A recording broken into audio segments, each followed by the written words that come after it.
another edition of Industry Insights. I'm Elliot Maris, editor of P10 Magazine. Last week, the Supreme Court refused a request by the American Petroleum Institute to block the sale of E15, a fuel that contains 15% ethanol. The oil industry, the motorcycle industry, and the Antique Automobile Club of America claim that fuel with this much ethanol will harm vehicles, especially older vehicles.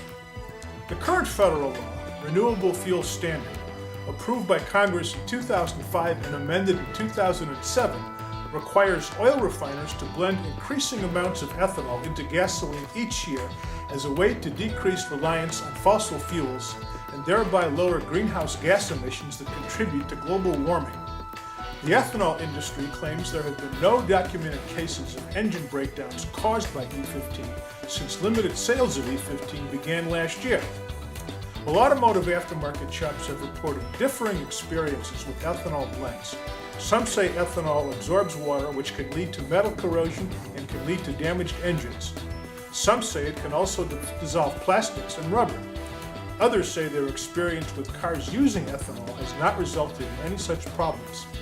Still others debate the environmental benefits of ethanol. Well, to get a better understanding of the facts about ethanol's impact on vehicles, we spoke with Paul Fiore, Director of Government Affairs for the Automotive Aftermarket Industry Association. Paul, if E15 becomes widespread, how will the automotive aftermarket be affected? Well, Elliot, the repercussions could be significant if E15 proves to be as problematic as the early indications are.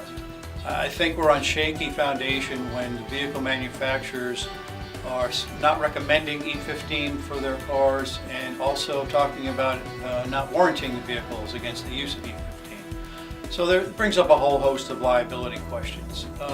The problems could magnify throughout the distribution and manufacturing chain. If we take one part, for instance, like a fuel pump, if there's a problem with the fuel pump lever, let's say the OE piece fails because of E15 and then it's replaced by an aftermarket part. Nothing wrong with the part, but the E15 is eating away at the fuel pump sender.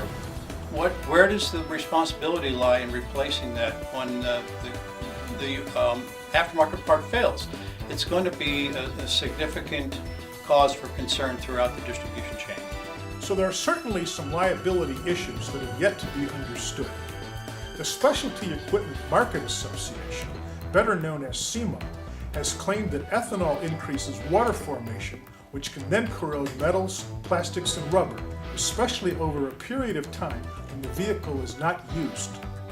Current high-performance specialty parts, along with pre-model year 2001 cars and parts, may be most susceptible to corrosion, according to SEMA.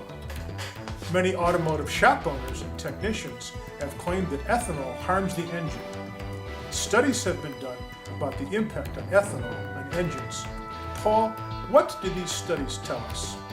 Well, that depends on which study you have in hand at the time. I've heard that $14.5 million has been spent by the various stakeholders examining the use of mid-grade ethanol, that's E15 to E20. And of course, the EPA is saying that the studies are showing that from 2001 and newer vehicles, there's nothing wrong with E15. However, there's plenty of cause for concern on the other side of the issue. We are seeing examples of fuel pump levers, as I mentioned earlier, fuel pump impellers. We've got false check engine lights coming on, and even engine valve and seat damage. So we don't know where this is going to end up.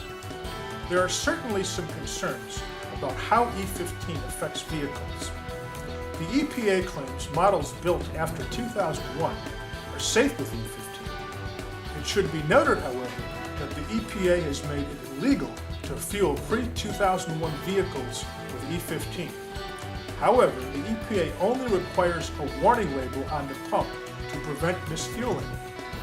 Paul, will a warning label on the pump be sufficient to prevent people from misfueling?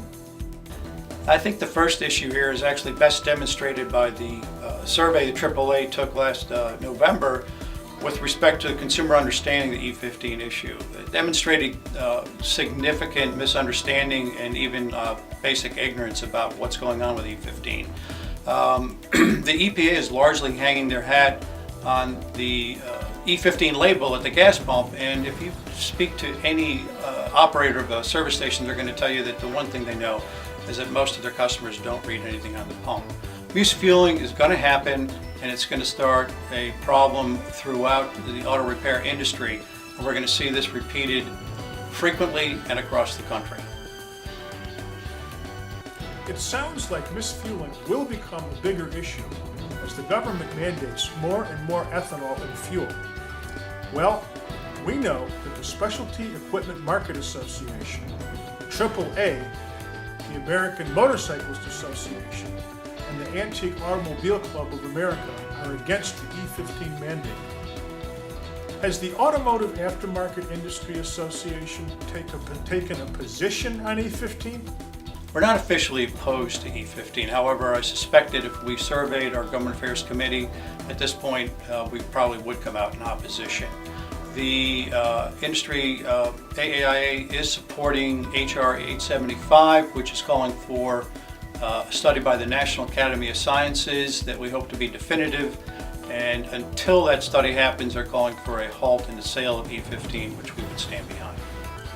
Well, there's certainly a lot to look out for as the mandate continues. There's more to learn about how E15 affects vehicles. There are liability issues at stake as a result of E15. There are also concerns about drivers misfueling their vehicles at the pump. The AAIA wants another study by the National Academy of Sciences.